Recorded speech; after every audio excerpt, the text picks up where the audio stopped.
Dito yung bus station guys. Bus stop.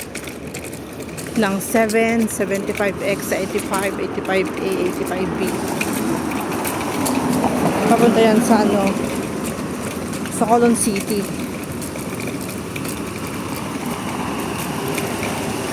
Green na yung mga halaman dito kasi tag-ulan na rin dito ngayon. Parang Pilipinas lang din. Ayan, oh. Pwede sanang magtanim dyan ng mga saluyot.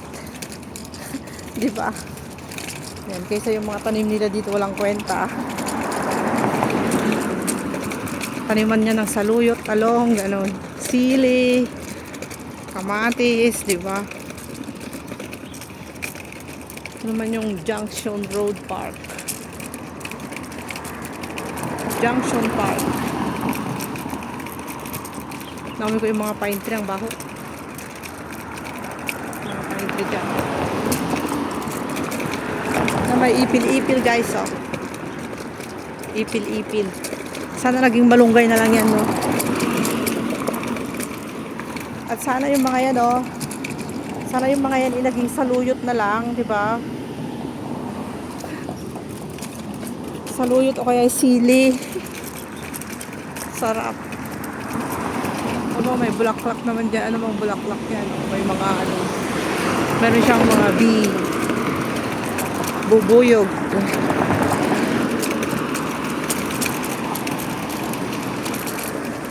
Ayun, yung punong kahoy na parang santol. Ito, para siyang santol. Yung daming bungaw. Parang santol ng Hong Kong, pero hindi naman santol. Para lang. Parang lang.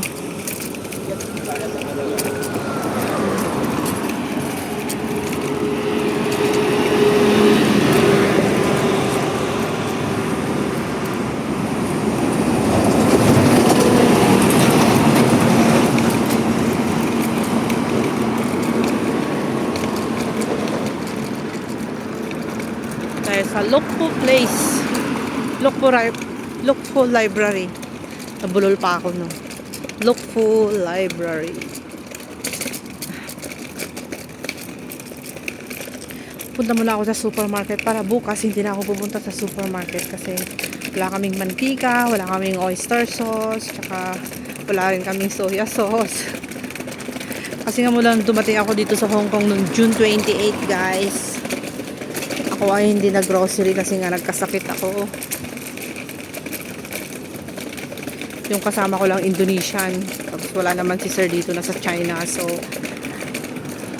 hindi ko na kailangan mag-market kasi si Indonesian, lagi naman siyang bumibili ng lutong pagkain para kay, ano, para kay Lola. Yun. So, mula nung dumating ako dito sa Hong Kong, magkasakit ako ng 10 days din. Ngayon lang ako mag-supermarket, guys, at mag-market. Kasi bukas may pa-dinner ako.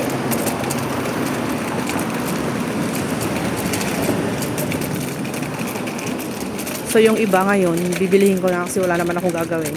Kaysa naman bukas yung dami kong dala-dala. So mabili ko ngayon yung kalahati. Kalahati na lang bukas yung fish tsaka yung shrimp bukas ng umaga. Pero yung mga sa supermarket, ay bibilihin ko na ngayon. Para hindi masyado mabigat yung aking dala. Ang buses. At least umaraw ng konti kanina kasi umuulan.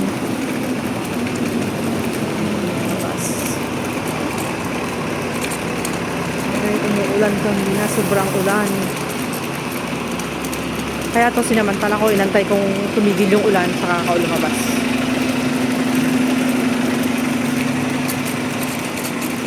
Taas ng bus.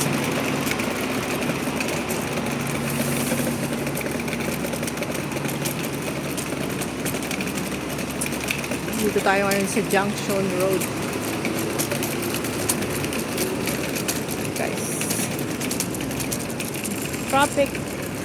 May traffic light kasi dito kaya nag-i-stop yung mga sasakyan. Pero kailangan ko pa pumunta sa Hang Seng Bank. Ako'y mag-withdraw ng aking pamalengke kasi nag-transfer na si bossing kanina doon pang market ko daw. Nauna yung aking